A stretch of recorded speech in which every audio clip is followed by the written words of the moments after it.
You hit play, and here we are at the Journey Jukebox, a Big Blend radio travel podcast featuring Lisa Evans, a travel writer, photographer, travel advisor, and the author of 100 Things to Do in Coastal Mississippi Before You Die. Welcome, everyone. Today, Lisa is taking us on an adventure to Portland, Oregon.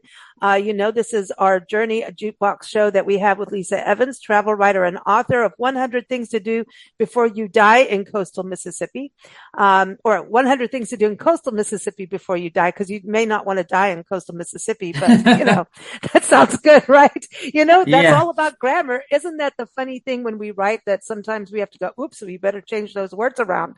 Do you ever catch yourself doing exactly what I did? Come on, Lisa, don't make me be alone. All the time. I reread things 2 and 3 times. So no, it is not just you.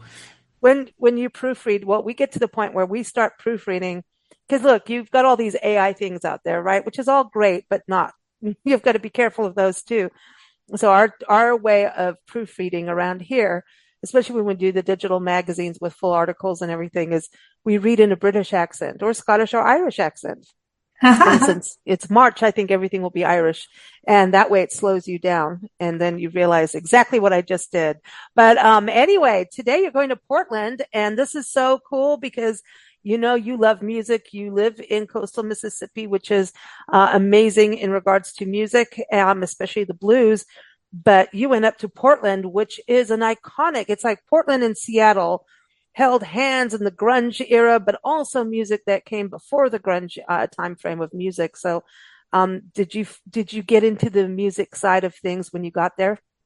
A little bit. I'll be honest. I didn't have a lot of time when I went there, so it was kind of I did want to do the touristy things, and which I did. But yeah, they are great up there. They actually, which I thought was kind of cool, they actually have a neighborhood in North Portland called Mississippi. And, there's a Mississippi street and it's in the neighborhood.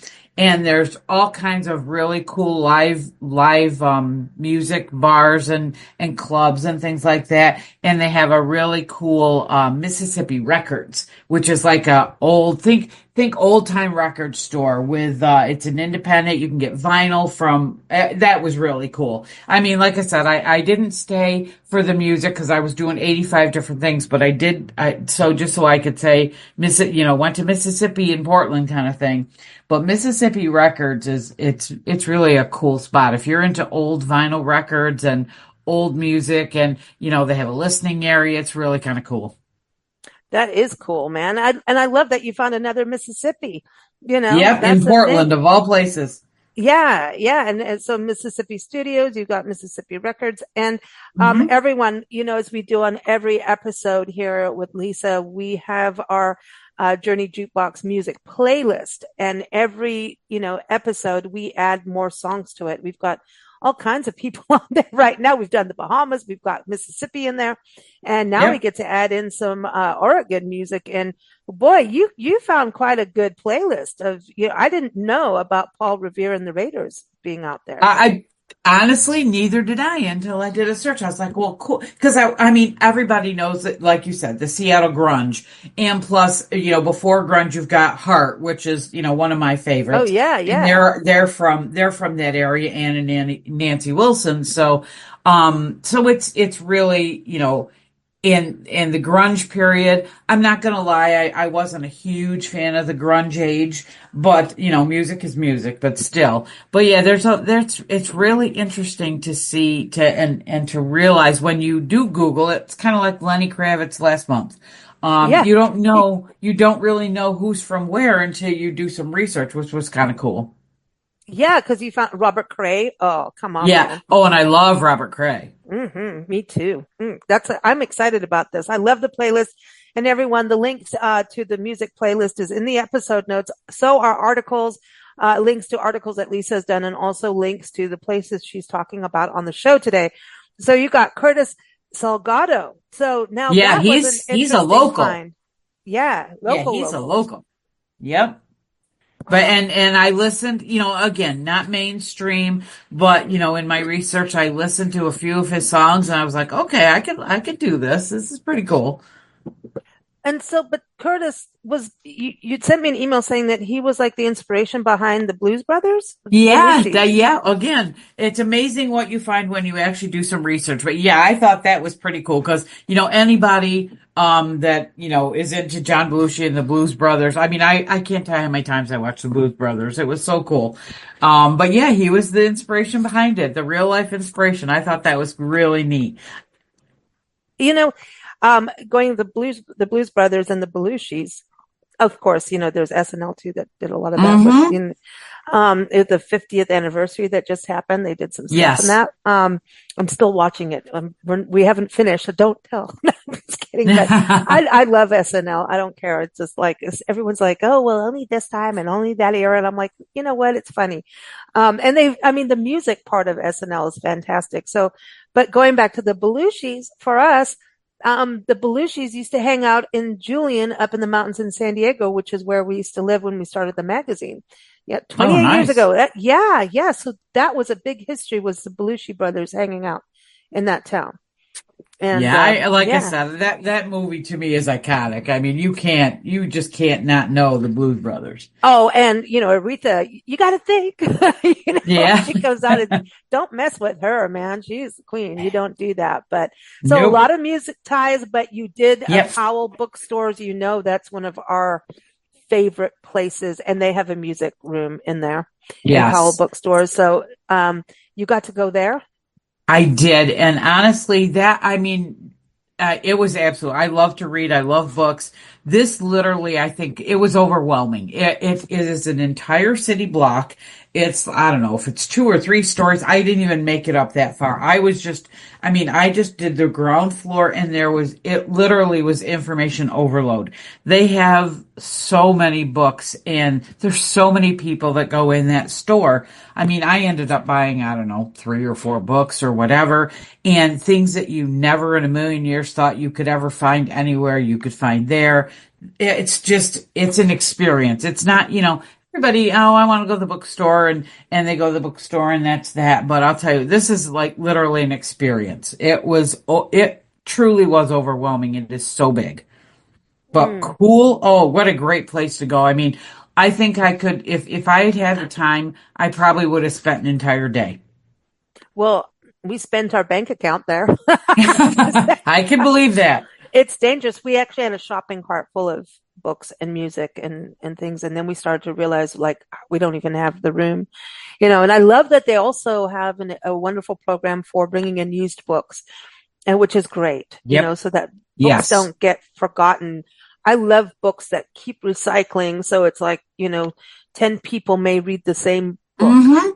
Yep. actual book, so that it's not like forgotten about and collecting dust somewhere, so I love that about their program there. So, and it makes it cost effective for people to own books, especially nowadays, Correct. you know, people read mostly on Kindle, which is great, Yes. but God, a book is a book, man. It's so You're cool. right. Picture, like, let's go back to the Bahamas. You're lying on the beach. You don't want to take your Kindle. You want to take a book. It's just part of the experience. But the other thing about the whole used books thing, I mean, we do that here, and we have a lot of books and it's just like it goes from one place to the other. And, what's even really cool is that sometimes you put little notes in the margins. So the next person that reads it, or a little note in the front, hey, hope you enjoy this book kind of thing. And there are still places, believe it or not, there's not a lot of them, but there are places that will take book donations. So that is really Oh, that's neat cool. because like you said, it's, books are not cheap. I'm not going to lie. Books are not cheap. So if somebody else can benefit from what what you've Hmm. read, why not? Nancy leaves cartoons, and I'm not going to say of what. Just saying, she puts cartoons in there. You never know what you're going to Well, get. But, hey, it's fun. It's fun, depending on what it is. I'm yes. just teasing. But yeah, I'm like one of those people that when a library has a book sale, man, I'm like a pig. I go in there and I'm like, bring it all, but I got But you can into, get books for a buck. I mean, you can get books for a yeah, buck and or things two. I that mean, don't what go. better deal is there? Recipe books. I had the most amazing recipe book collection. Not that I could cook anything from them, but it was just so interesting to have a book from the 20s of what they were doing with chocolate.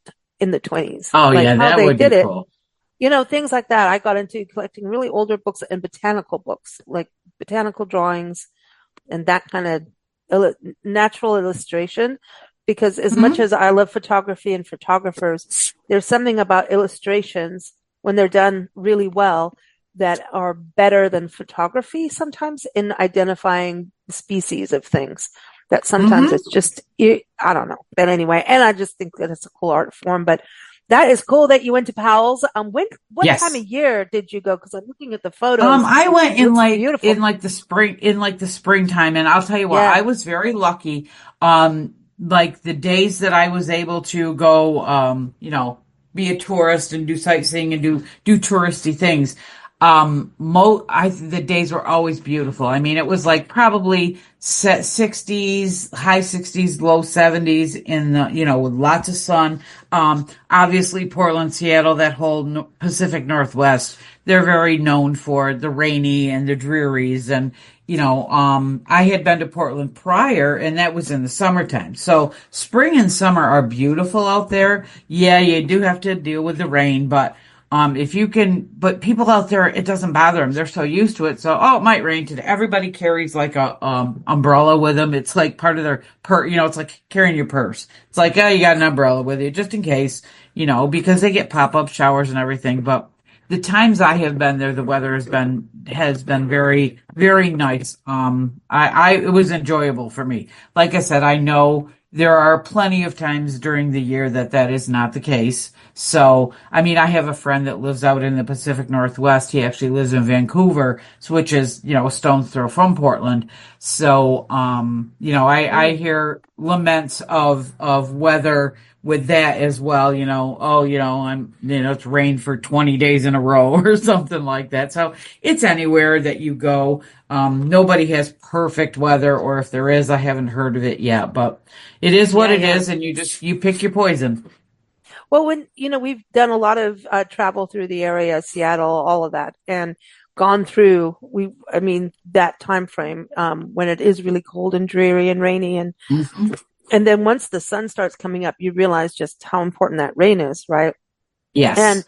the thing that I learned about the Pacific Northwest is that people really got into gardening, and that's something major that we're going to talk about.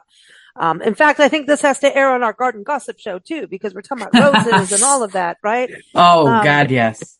but it's like people would do, like, they would paint their houses like these just really bright colors, like you'd think you're in Mexico or in the Caribbean or, Puerto Rico or somewhere, right?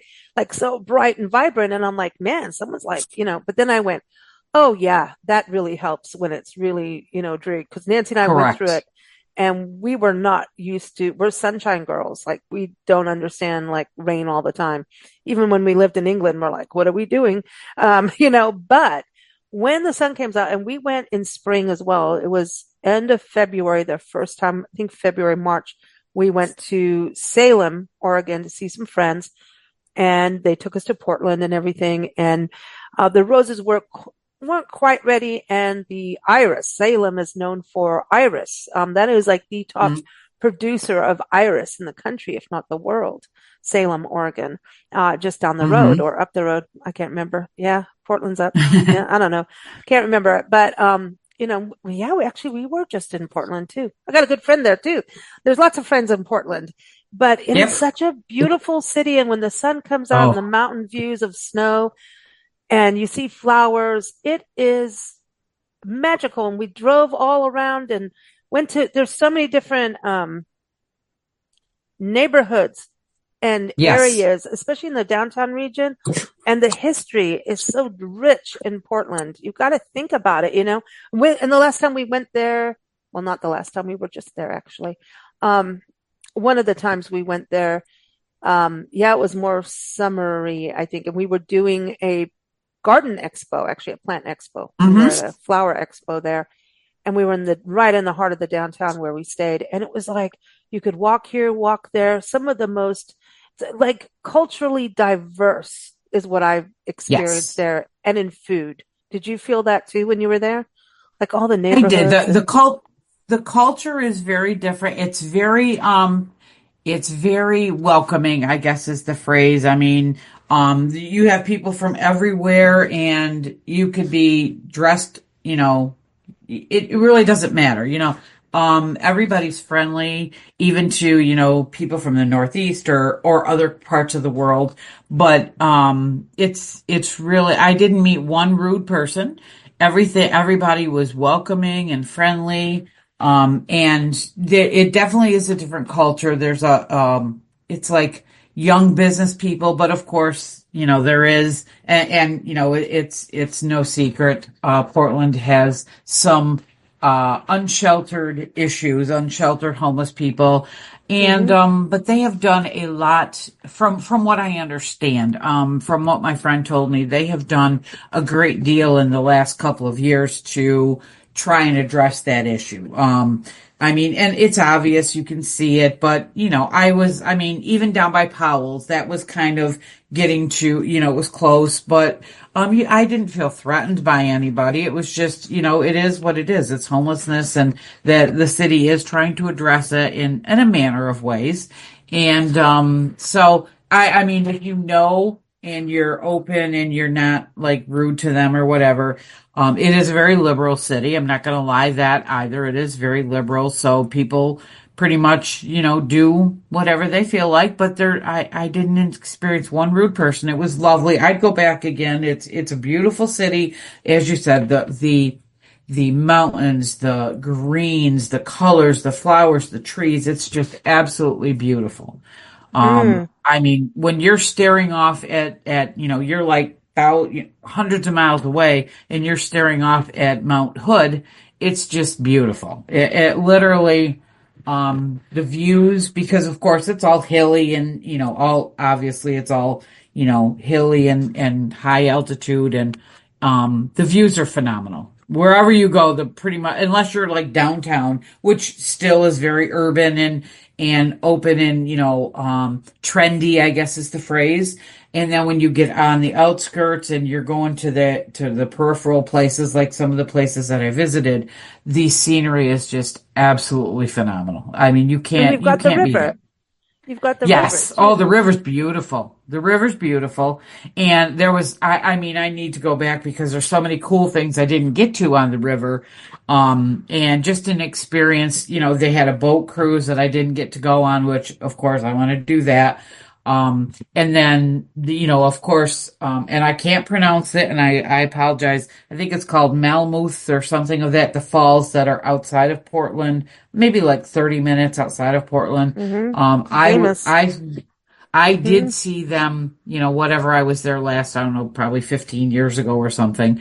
Those are just phenomenal. I'm dying to go back there and see how it's changed in 15 years, I guess. Just absolutely beautiful. I mean, Oh. seriously, when I was up, the one place, when you're at the Portland Zoo or at the Japanese Gardens, you are up high. So the Japanese Gardens, no kidding. Like I need to be in better shape, but it's like when you go to the Japanese Gardens, you're pretty much climbing up a mountain, it seems. And, because when you get up there, it's all open, and the greenery and the flowers are just, it's so, there's no describing it. It's so peaceful and calm, and everybody talks in hushed tones, just out of reverence and out of respect. Mm. Just absolutely beautiful. Well, I love it too because you got Mount St. Helens, and when that's got its snow capped Yep. to it, it does feel like Japan, right? And we didn't get to go to the Japanese gardens, just timing too, but Oh, did go to the rose gardens. And Portland is known; it is like the Rose City. It is known yes. for its That's what it's roses. called, the Rose City. Yeah. And there's an international rose test garden. We actually used to Yep. have our own test gardens for roses and worked with Knockout and people like that. And that's Hmm. kind of what we were doing there. We've done a lot in the plant world. Nancy and I are like plant Yeah. geeks. And um, it was really cool being there and being able to be in the city. But the roses, that is our American national flower. And the history of the Yeah. rose coming to America with the tea rose was a symbol of peace with our relationship with France at that time, anyway. It was about peace, and it has to do with the World War. Yeah. Anyway, so yeah. Anyway, we'll go into that. But it was the history of the rose in our country is Yes. international symbol of peace. And so I think that Yes. is pretty, and you went to the International Rose Test Oh, Garden, which, you saw more blooms than what time frame we did when we went there. And, oh yeah, it was just I can't even tell. Well, number one, going back to everything. I mean, the rose, even since I was a little kid, like a little kid, the rose has always been my favorite flower. Anybody that knows me knows that, I'm anytime you give me roses, I'll just melt. It's just beautiful. They're just my favorite flower. And so I don't care how many times I go to Portland, if it's 100 times, I'll always go to the test garden. And it's just, there's so many, it's just so beautiful when all those roses are in bloom or coming about and buds. And, I saw a wedding there. Somebody was having a wedding in one of the areas of the test garden. They have an amphitheater where they do outdoor shows during the summertime. That I haven't experienced, but there's literally an amphitheater, like an old time amphitheater, not like where there's chairs mm, and it's an amphitheater. You sit on the grass. There's like steps and they have this big stage down there. I would just love to see an outdoor show in that amphitheater. I think it would be absolutely beautiful. Outdoor, wide open, mm. with roses all around you. But Oh, yeah, and yeah. it's just every time and every rose bush has a little a placard, I guess you would call it, as to what kind of rose it is, and the test garden has just won so many awards and accolades. And if you visit nothing else when you go to Portland, the test garden that's an absolute must in my mind. It's simply stunning. There's no like exhibits. You just wander at your own pace. You wander through and you look at the flowers and, you wander all over because they have different areas of where the flowers are. It's just, I mean, I could probably spend a day in there and not even blink an eye. It's just beautiful.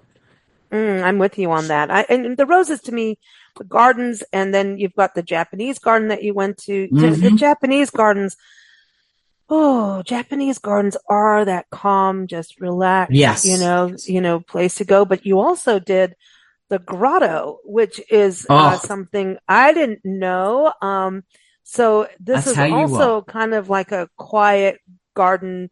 It seems like a very historic meditative place. It is, and honestly, it was probably the best surprise when I was out in Portland. The grotto it's how do you describe it? Because a lot of people, and again, my friend was the same way. The grotto is it's a religious. It's actually the technical name of it. Let me pull it up because it's not necessarily the grotto. It is actually called, let me find it. It's called the National, wow, it's National not called the Sanctuary. grotto. Yes, it's a Yeah, sanctuary. So yeah, you can go to it is, thegrotto.org, but it is a sanctuary. Yeah. it is a Uh, sanctuary and you can wander, and again, you wander and you go up. Actually have an elevator up to the upper gardens. So when you get there, you wander around. They have this beautiful church, and I mean, they were holding a mass in there when I was there. So I just kind of poked my head in and looked around. Absolutely beautiful church. So you wander around the grounds. There's all kinds of plants and greenery. There is an area where you walk around and you can view the Stations of the Cross. They have statues. They have statues everywhere, statues built into the mountains, into the rocks. The sanctuary, the outdoor sanctuary on the first on the ground is I don't even have words. It literally is a sanctuary that is built into literally into the mountain, the rock. And they have an altar, they have statues and greenery and flowers everywhere. It is, even if you're, not religious. If you're religious, it's like there are people that just flock there or they just go and they sit and they'll sit at the benches in front of the sanctuary. And it's so, as you said, it's so meditative. It's so calm and it just around you. You want to talk about, the presence of God in the calmness and the meditative. It's just, I can't even tell you how beautiful it is. So then you take an elevator up to the upper gardens. Now, when you get off the elevator up there, you can go and they have I think you would, I don't know if my pronunciation is correct and I apologize, but they have a statue, the Paeta, when you walk in and it is a glass, like a, dome kind of thing. And you look out and it's nothing but wall to ceiling, or ceiling to floor windows. And you look out and keep in mind, you're way up high. I mean, you take an elevator like 200 feet up probably. You get off and you are overlooking that, the river valley and the mountains. I can't even tell you, like I said, floor to ceiling windows, and you have the statue, and it's just so peaceful. When I walked in, there was, a couple of ladies just sitting in chairs, because you can sit in this open area and just look at the view. A couple of ladies in rocking chairs, just sitting there, just peaceful, just meditating, whatever. So you go through that and then you come out and then you just walk around the upper gardens. And the upper gardens, again, similar to Japanese, different kinds of greenery, colors everywhere, greens and purples and blues and pinks. And it's just beautiful. They have a labyrinth. So you can Oh, actually do cool. an old, you can walk through. It literally is the coolest place going. And, it's so, I mean, obviously, if you are, obviously Catholic. So right now, I would imagine that it's very well known, and because we're in Lent, just for the religious aspect of it. And then you're going to have the people that just go there just for the true simple beauty. But Hmm. believe it or not, it's not like a huge tourist attraction. I mean, I remember going in, they do have a little gift shop or whatever, and I was talking to the lady in there and I was telling her what I was there and what I was doing. I was writing a story, the whole bit. And I had such a great conversation with her, and she says, you have no idea. She goes, people don't know about us. They do if you're within the if you're into Hmm. Catholicism and that type of thing, you're aware of it. But like as a general public, she said, I don't think anybody's ever written an article about us. I'm like, well, they're about to.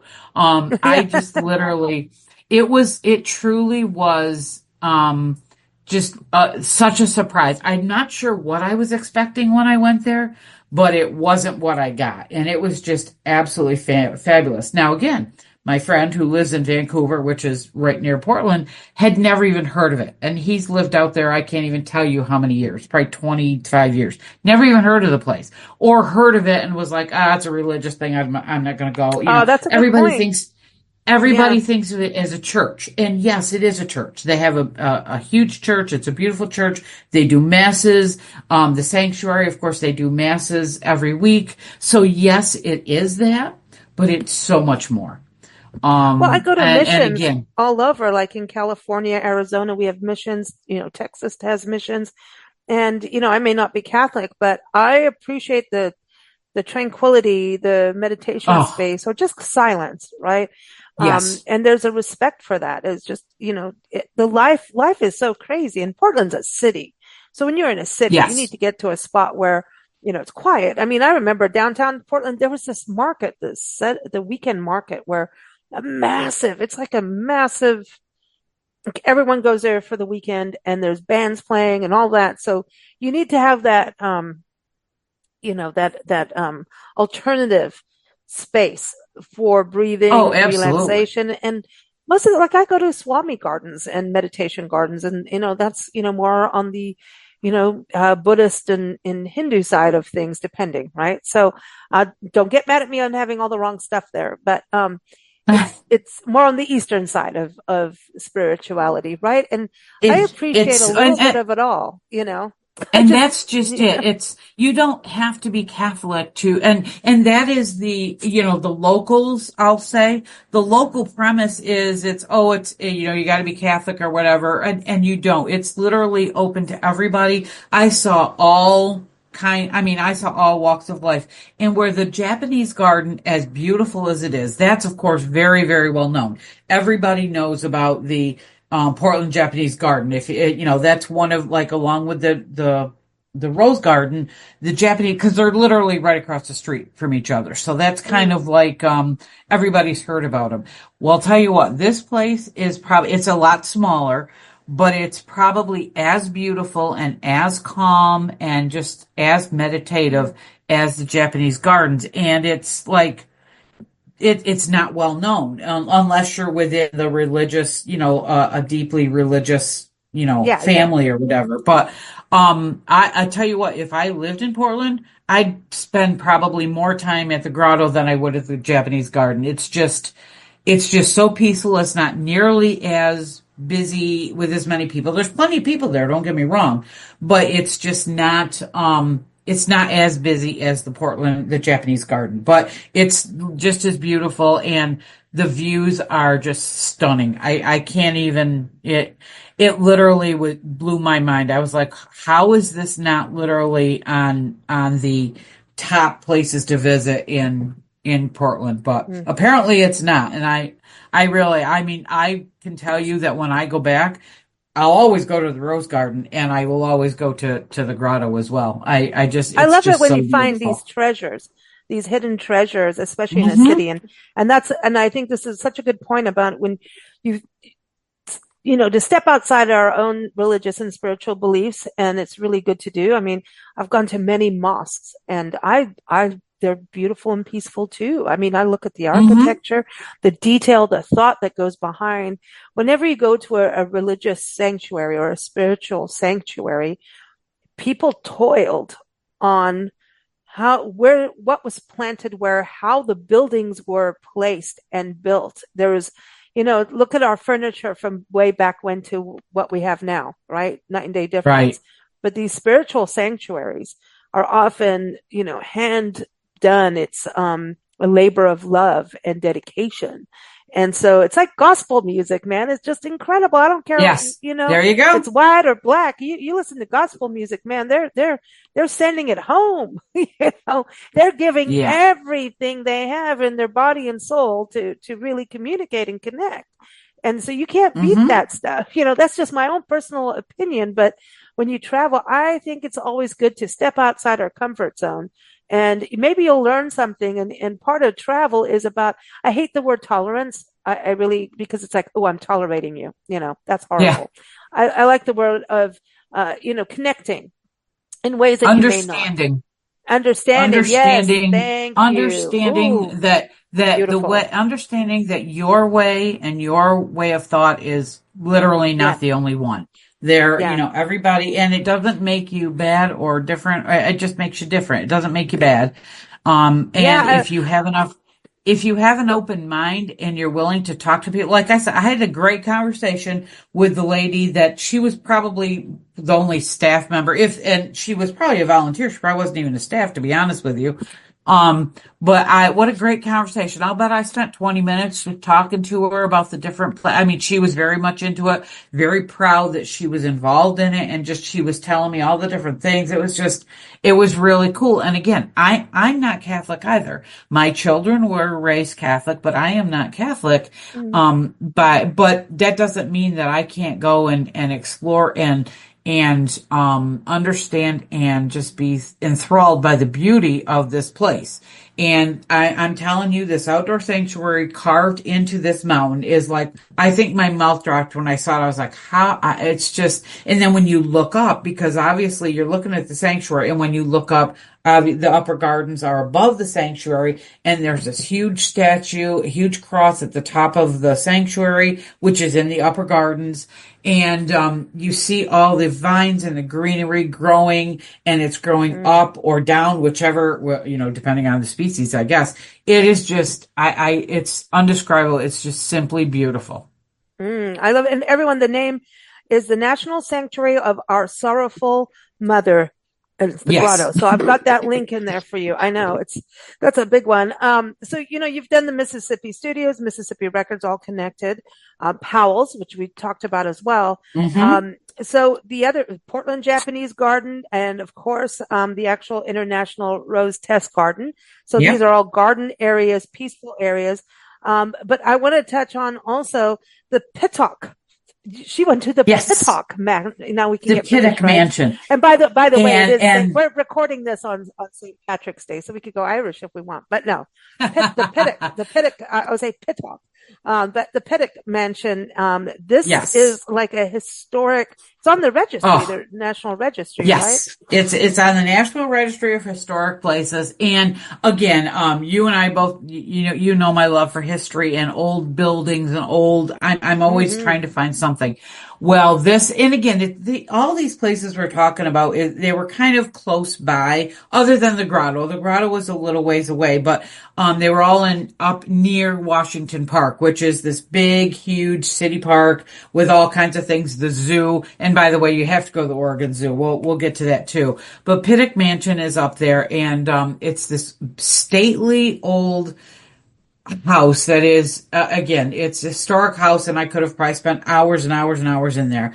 But basically, the house was built and by Henry Pittock and his wife. He actually worked for the Oregonian, which is obviously the area's big newspaper, and he eventually ended up owning this and building this mansion, and it truly is a mansion.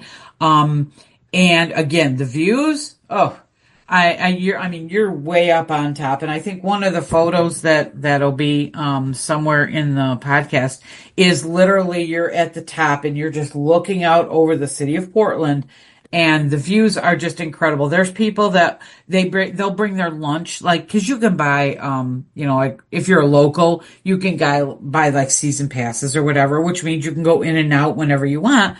And there was people literally just having picnics up on the lawn, just enjoying the view.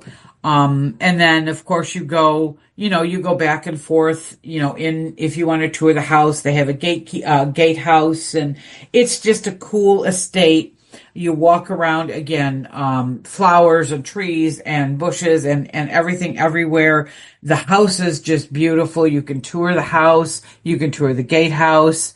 You can learn about all the history of the mansion, and it was, it went through fire and it was rebuilt, and it went, and of course, picture you're up on top of this, huge mountain, hill, whatever you want to call it. So you get the winds, and it's had its share of issues, we'll call it. But right now it's, a nonprofit, I believe, owns it. And I know I've spoken to the lady that manages the nonprofit. And of course, they're always doing fundraisers and whatever, because think about it, a mansion of that Yeah. size takes some money to run. And of course, it's open to the public. And so they're always doing really cool, but again, well worth the couple hours to go visit and to hang out there and all that kind of stuff. And honestly, you could Gardens, spend more than a couple. was the gardens good for that too? Or was it mostly like you talking about the They do beautiful have. views? Hmm. Yeah, the beautiful views, and I mean, they do have obviously beautiful landscaping. The house is very, They have very, very well roses. landscaped. Yes. Yeah. Of course, they have rose bushes everywhere, naturally. But it's that stately, the view and the stately manner, and just the history that it rounds it, because of course, this couple had a huge influence on Portland, way back in the 1800s, the late 1800s. They were a huge part of the Portland society. So of course they're very revered. And, the mansion is, like I said, you could go through it and read all the history. It's just a beautiful place to go. And if nothing more than for a picnic. I mean, maybe you're I not love into that. touring. Maybe you're not even into touring, old houses, which I'm not quite sure why, because it's absolutely beautiful. But, maybe you just want to have a picnic and enjoy the view. You can do that. I mean, it's just, I believe Yeah. the grounds are open, but if you want to tour the buildings, you obviously there's a fee, but it's again, just another one of those places where you could be with your family, or you could be all by yourself and find a spot on the grass and just sit there and absorb nature. It's I love it too beautiful. because it's the Oregonian, Hmm. is really, that's one of it's a famous newspaper, from back in the Yes. day. And I love newspaper history because it just, it's the freedom of the press, freedom of speech. It kept everybody going with what was happening. And from back in those days, there was if you start digging into the history of Portland, I mean, because it's a waterway Hmm. and waterways, and Yes. not that far from the ocean. Only what, 2.5 hours? No. And we haven't even touched on the wine that is in the backyard, right? And all the fruits and Yeah, vegetables, in that area, agriculture, absolutely.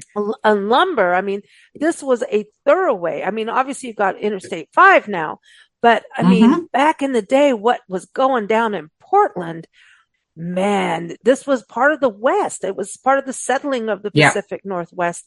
And the history is just, it's so rich and so deep and multicultural, very much multicultural. In Yes. fact, if you go in the downtown, I think there's some areas, I think there's, I don't know if I'm getting, I think there was like a Chinatown in that area. I mean, Yeah, there is still. there's like It's, I Asian believe, in one of the communities. Yeah. neighborhoods. hmm And it's, to Yep, me, one it's of the just this. neighborhoods. Yeah, so fascinating. This opulence was also back in the, well, I mean, if you want to keep up with the Kardashians, so, but this back in those days when people came in and worked hard for this, money, they showed it off and what they did in Yep. their houses, now I've got this new thing, Lisa, and I know you're going to dig it. And you probably, way ahead of me on this, but we did a interview. Artist Victoria Chick is doing this series with us on the history of museums and art museums, Mm. really, because she's working on creating a fine art museum in Southwest New Mexico, and would be the first one, and it would, take care of this whole unincorporated region, and it's amazing Oh. what she's trying to do. It's insane, but cool, like super cool, and educational and. Anyway, that's a whole other story. But to try to get people to understand the necessity of museums and how they began. Hmm. She started with the museums around the world. The very first museum in the world that we know of today, because maybe something else will be discovered, was created by a princess, a woman in what is now today Iraq. Go figure, Really? right? And she Wow. curated everything. I mean, this story is amazing. And then we go into all the different ones around the world and Rome and everything. Then we come, she was doing this, how did museums come? And it was, rich people gathering stuff from their travels and having what was called Wow. a cabinet of curiosities. Like, to me, this is a best band name, like cabinet of curiosity, like for a album. Could you imagine the cover art for this? But it would be like, hey, Wow. I went here, I went there. Here's this collection of stuff Is from travel, right? And people would come like for is this a dinner. is this a podcast? Is this a podcast you're doing or that you will do? No, we've already done, we're on part 2 of 3. Now we've done the art Okay, I museums, gotta but this find is it. the first. I'll send you links. But there's cabinets. Please. And so these rich houses that we're talking about, these mansions, now I feel like I have to revisit every place I've been to find the cabinet of curiosities because I did not know it was That called is that. cool. Apparently That is historians cool. know all this stuff and I didn't know anything. And, now I want to revisit all these mansions I've been to, most of them state parks or nonprofits, like you're saying for Pittock Mansion, but they Mhm. had a cabinet of curiosities, especially if you had a newspaper. Oh, wow. That is cool. Yeah. So these mansions, people go inside and do the picnic and get local things. Go to a local sandwich shop, maybe get a local bottle of wine from Willamette Valley and go on I don't, you might have to hide that. We've got ways. Um, Yeah. there's ways, but, it's so cool to go have a picnic out in these and imagine what it was like to live there, you know? Oh, I can't. I mean, I walk through and I'm like, wow, you're right. Can you just imagine? I mean, granted, life is a whole lot different way back then, but you know what? That's not to say it wasn't a whole lot simpler and maybe even better, depending on what we're discussing. But yeah, just imagine the ability to live because back then, even though, obviously, whatever money was made is nowhere near what today's money is, but back then it was a whole lot. And obviously they were very wealthy and just being able to live in a house like that is it's amazing. Yeah, I think it is pretty amazing, when you think that. Now, okay, so you've got gardens, historic, buildings, you've got, spiritual places. This is Yeah. amazing what you've experienced, right? You've got the arts, you've got music. This is good. This is like a Yeah. well-rounded cultural experience with flower power. We love the flower power. Since this is going on our garden gossip home and garden show. So this is like going to a mansion. It's like, yeah, I'd like to, spend some time there. Um, when you look at what you have going on at the zoo, this is something. Now, Oh, I'm picky about zoos because I like animals in the wild more than I do in a hmm. zoo. That's just personally. Yep. But I think zoos are doing a lot more in conservation and emergency work and helping animals. They It's are. changing the, what zoos were 50 years ago. It's night and day.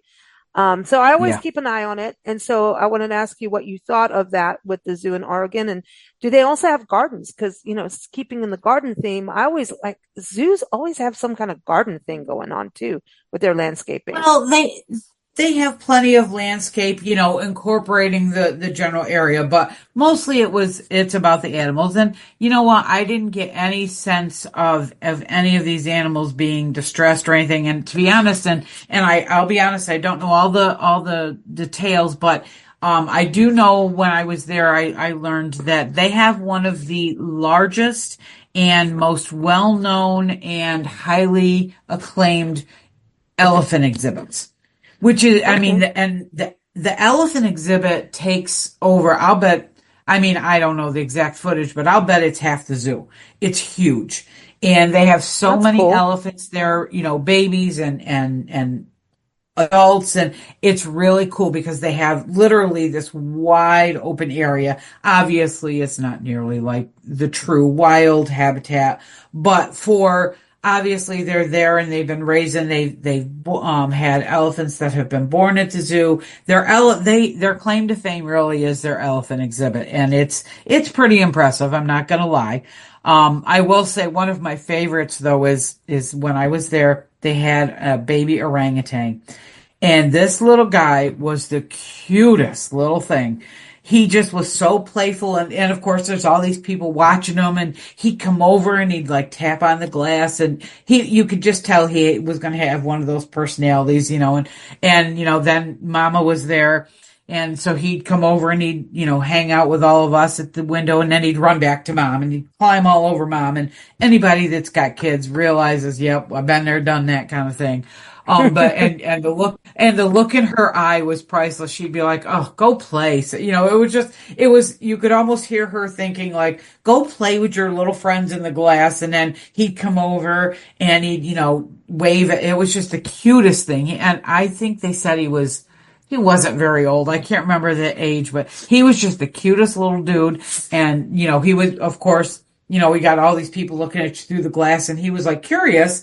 And then, a little tyke would come up closer to the window, and as little kids inevitably do, put their hand on or hit the window or whatever, and he'd run back and he'd climb all up mom. And he'd pick at mom, and then he'd come running back. It was just really just to sit and watch him play, because that's essentially what he was doing.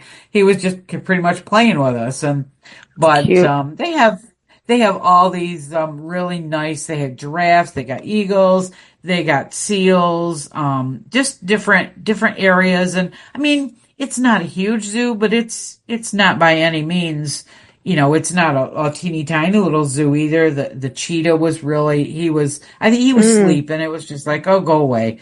Because obviously the big cats, the big cats are big cats. They're going to sleep during the day, but I enjoyed it. I mean, and they have like different areas where they'll showcase, they have different shows, and they do a lot with conservation. They do a lot with that's cool. education, that type of thing. It's not just oh, hey, come see what I have kind of thing. The red pandas were just, again, like the Oh, chimpanzee, like yeah. the orangutan, just the cutest little things. So I mean, I enjoy zoos wherever I go, and I truly understand your feelings as well, because I've been to a couple of them where the animals just look at you like, please get me out of here. But then there are others that seem to thrive, and, a lot of them are endangered, or, if they are in the wild, they may not live. So I guess I have to look at it that way. And that, I look at it if on both. Yeah, you have to. yeah, We're at this predicament, man. It's like the more the terrain is taken away. I mean, to see uh-huh, orangutans, I mean, who of any of us going to be able to see an orangutan in the wild? I mean, it's a very right, lucky, rare thing. I mean, we've really destroyed their habitat. So there is education that goes with them, and there's hmm but I always ask, like, what is the experience like? Do they look happy?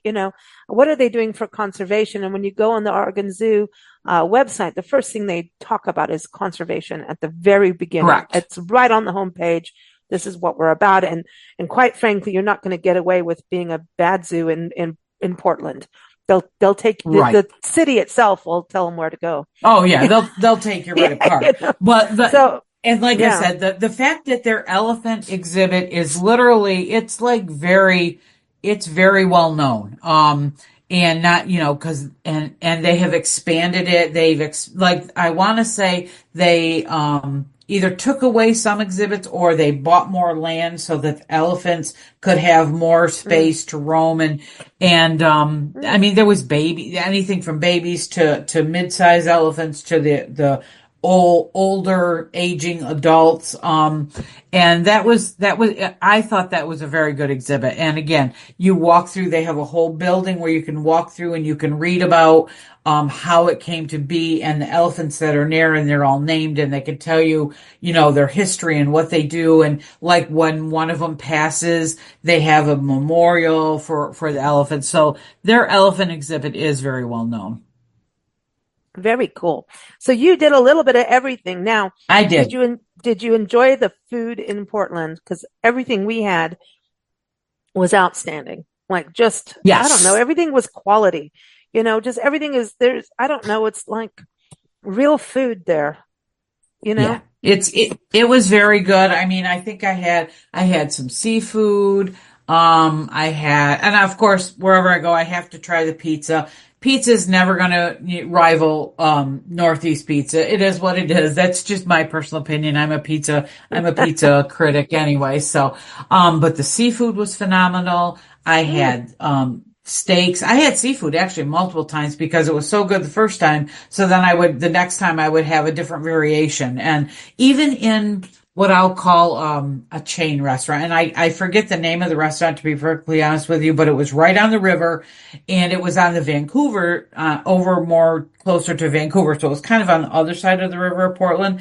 But it's a chain. It's like a local chain store. But I'll tell you what, the food was not chain store food. It was very, very good. I want to say there I had like fish and chips or whatever. And the fish was like, it was white and fluffy and it was so good. I mean, I think I literally almost licked my plate. It was so good.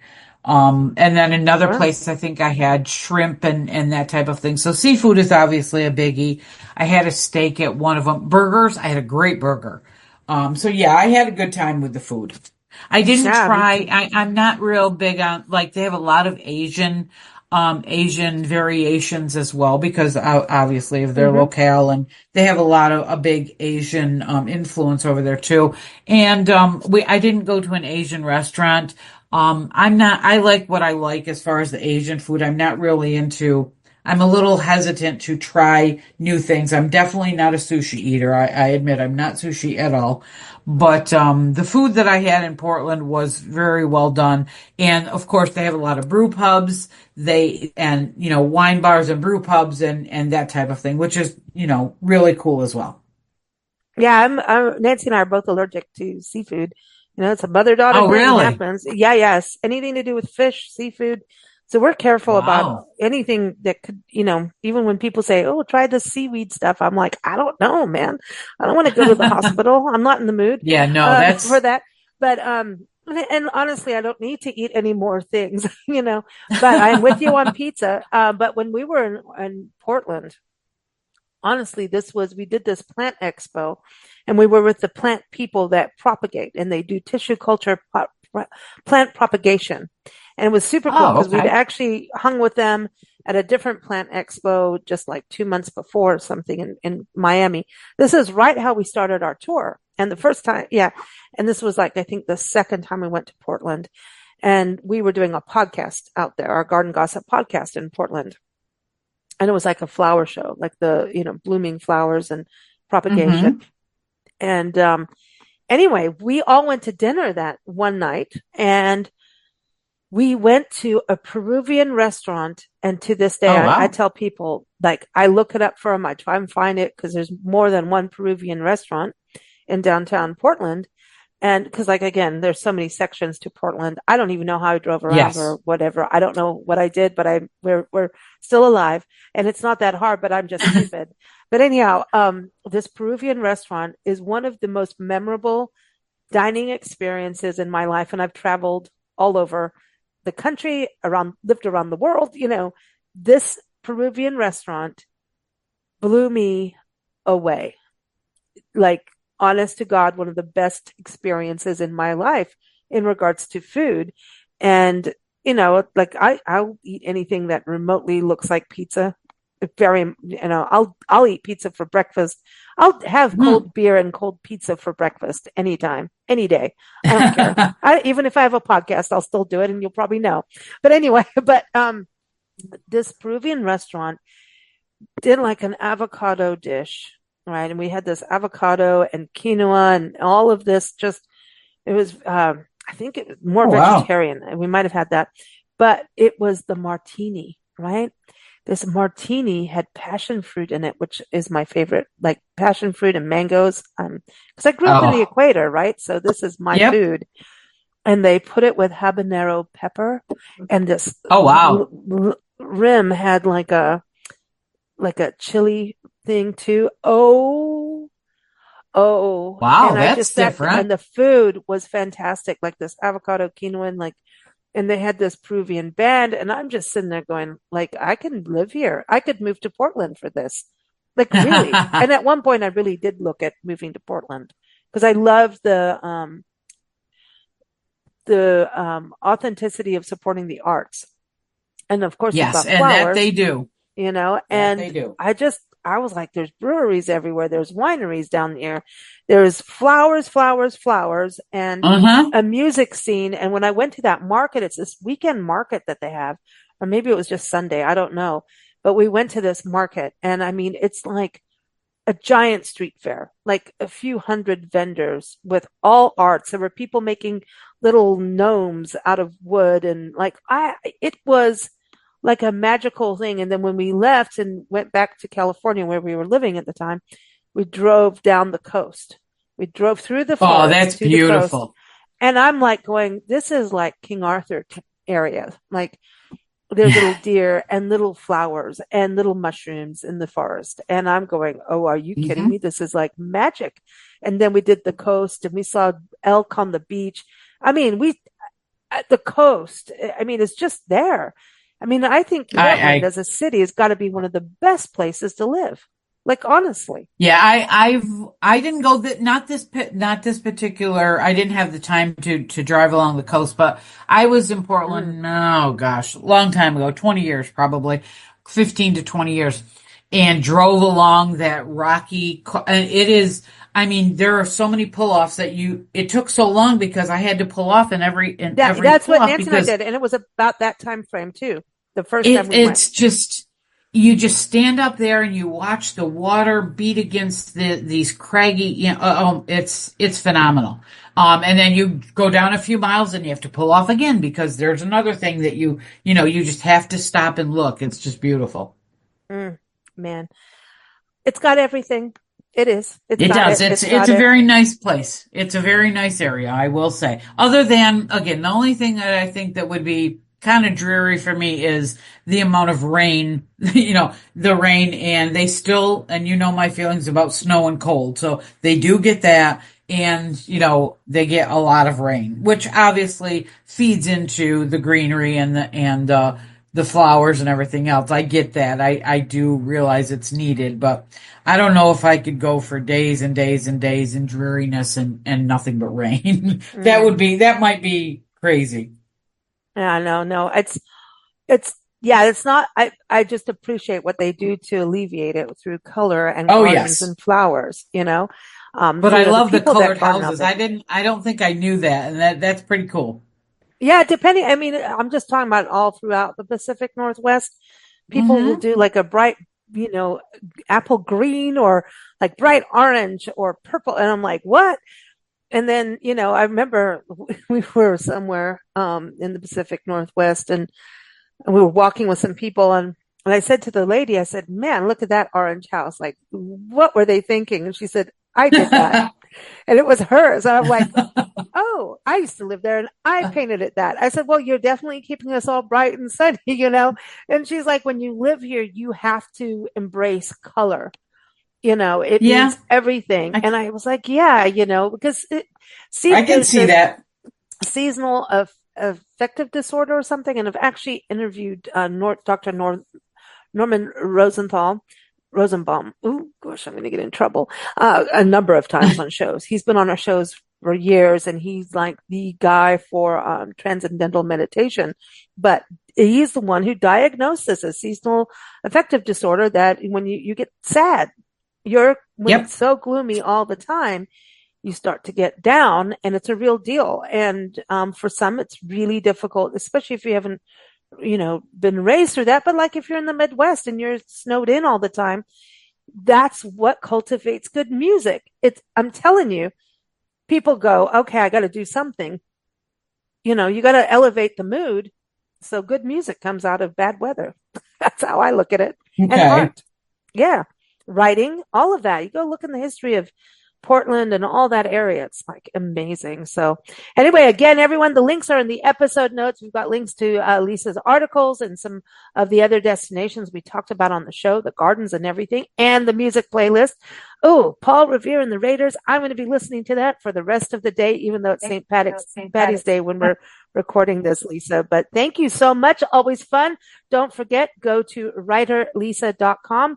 So much fun. We can't wait for next month, April. Where are we going? Yes. I can't wait. Actually, I don't think we're going anywhere. We're going to talk, well, we are. We're going to talk about cruises again and just the advantages of using a travel advisor and, Oh, different types of cruises. Cause there's, of course, ocean, there's river, there's tons of destinations. So just kind of a travel kind of thing and how using a travel advisor can help you. that's right, because Lisa's a travel advisor as well I as being a am. travel writer and an author. All right, Lisa. Well, listen, happy St. Patrick's Day. I know everyone you're listening a day after, so happy Irish American Heritage Month. So there it is. Or happy Travel Tuesday. How about that? So thanks so Yeah, much, there we go. Lisa. There we go. Yeah. Thank you so much. All right. Bye-bye. Thanks for joining us here on Big Blend Radio's Journey Jukebox with travel writer and author and travel advisor Lisa Evans. Keep up with Lisa at writerlisa.com and follow bigblendradio.com for new episodes every third Tuesday.